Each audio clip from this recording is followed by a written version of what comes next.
আসসালামু আলাইকুম বন্ধুরা, কেমন আছেন আপনারা? আশা করি ভালো আছেন। দেখেন আমি এটা কিনে আসলাম। এটা হলো হাঁস। শীতের মৌসুম তো হাঁস তো হবেই, শীত পড়তেছে তো আনছি। আমার হাজবেন্ড আনছে, ওর খুব পছন্দের খাবার একটা। তো আনছে, আনার পর এটাকে ভালোভাবে আমরা দুজনে মিলে কুটলাম, পরিষ্কার করলাম। দেখছেন কীভাবে পরিষ্কার করছি। এটাকে আবার পুড়ে ফেলবো, হাঁসটাকে পুড়ে তারপরে এটাকে পিস পিস করে কেটে আনলাম। দেখছেন কীভাবে কাটছি। তো এগুলো তো দেখানো সম্ভব হয় না, এটার জন্য আপনাদের দেখাই নাই। তো এইখানে সব পুড়ে ভালোভাবে পুড়ে তারপরে এখন কুটে ফেলছি, কুটে ভালোভাবে পরিষ্কার করে ধুয়ে ফেলছি। ধোয়ার পর এখন আমি রান্না করব এটাকে। তো আমার রান্না করার জন্য কী কী উপকরণ লাগবে জানেন? এটার জন্য লাগবে আমার আরেকটা কথা এখানে আছে, যেমন আমি এখানে মশলা নিয়েছি জিরা, তারপরে গোলমরিচ, 2 রকমের গোলমরিচ, তারপর দারচিনি, এলাচি, শুকনো মরিচ, তারপরে হলো এই যে শাহি জিরা। তারপর এগুলোকে ভালোভাবে ভেজে তারপরে এগুলোকে গুঁড়ো করে নিলাম। এই যে এই মশলাটা, এটা হলো সেই মশলা। তারপর এটার জন্য সব কিছু রেডি করলাম। আদা রসুন বাটা, তারপরে রসুনের কোয়া দিব আমি। তো এইখানে প্রথমে আমি দিয়ে দিলাম তেল, তারপরে দারচিনি, এলাচি, শুকনো মরিচ। আমরা একটু ঝাল খাই তো এটার জন্য শুকনো মরিচ দিছি। তো এইখানে আমি পেঁয়াজটাও দিয়ে দিলাম বেশি করে, যত বেশি হবে তত। আমি এখানে 3টা হাঁস নিয়েছি, 3টা হাঁস তো বুঝিনি কতটুকু লাগতে পারে। তো এইখানে ভাজা ভাজা করে তারপরে আমি আদা রসুনটি দিয়ে দিলাম।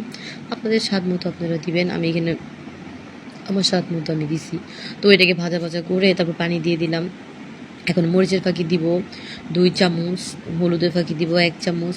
আপনাদের স্বাদ মতো আপনারা দিবেন। আমি একটু বেশি দিয়েছি কারণ আমাদের ঝাল খায় তো, আমরা ঝালের লাভার, তো আমাদের এটা ভালো লাগে, এটার জন্য আমরা ঝাল দিই। আপনারা অনেক বলতে পারেন আপনারা এগুলি ঝালই খান, ঝালই খান। হ্যাঁ, আমরা একটু ঝাল খাই, আমরা ঝাল একটু পছন্দ করি। এখানে আমি মশলা একটু অ্যাড করবো, এখানে অর্ধেক দিব আর বাকি অর্ধেক আমি শেষে দিব, কারণ এখন দিলে একটু ফ্লেভারটা ভালো আসবে আর শেষে দিলে আরও বেশি ভালো আসে। তো এখানে আমি টক দই দিয়ে দিলাম, আমার পরিমাণ মতো আমি দিব, আপনাদের ইচ্ছা মতো আপনারা দিবেন। তারপর টক দই দিয়ে একটু ভালোভাবে কষাবো যতক্ষণ নাকি তেল না আসবে। দেখছেন কীভাবে তেল আসছে। কষানোর পর আমি এখানে হাঁসটি দিয়ে দিব, হাঁসটি সবগুলো দিয়ে দিব, দিয়ে ভালোভাবে নাড়াচাড়া করব। নাড়াচাড়া করে দেখছেন, হ্যাঁ অনেকগুলো হাঁস এখানে দিলাম। সবগুলো কষিয়ে তারপর এখন ঢাকনা দিয়ে ঢেকে দিব। তারপরে কাঁচামরিচ দিয়ে দিলাম। আমি কিন্তু এখানে পানি অ্যাড করি নি, দেখছেন আমি পানি অ্যাড করছি না, এখানে হাঁসের পানি দিয়েই মানে একদম হয়ে যাচ্ছে। এখানে আমি রসুনগুলো দিয়ে দিলাম, কষানোর পরে রসুনটা দিব, তাহলে একদম ফ্লেভার ভালো আসবে। আমি কিন্তু রসুনগুলো দেখছেন খেয়াল করে, আমি রসুনগুলো কিন্তু সিলি নাই, মানে খোসাগুলো ছাড়াই নেই, কারণ এখানে খোসা ছাড়ালে সুন্দর লাগবে না। তো আমি ওইটাকে ভালোভাবে আঁচ করে তারপরে এখন আমি যে মশলাটা দিয়ে দিলাম। মশলাটা দিয়ে আমার এই মাংসটা রান্না করতে কতক্ষণ লাগছে জানেন? প্রায় 1.5 ঘন্টা, কারণ মাংসটা লো হাতে দিয়ে তারপরে আমি মাংসটাকে রান্না করেছি, কারণ এটাকে সিদ্ধ করতে হয়। দেখছেন আমি তো 1 ফোঁটা পানি দিই না, আবার বলবেন পানি দিছি না, এটাকে আমি 1 ফোঁটা পানি দিই না, এটা আস্তে আস্তে আস্তে আস্তে একদম শুকাইতে শুকাইতে দেখছেন কীভাবে হয়েছে।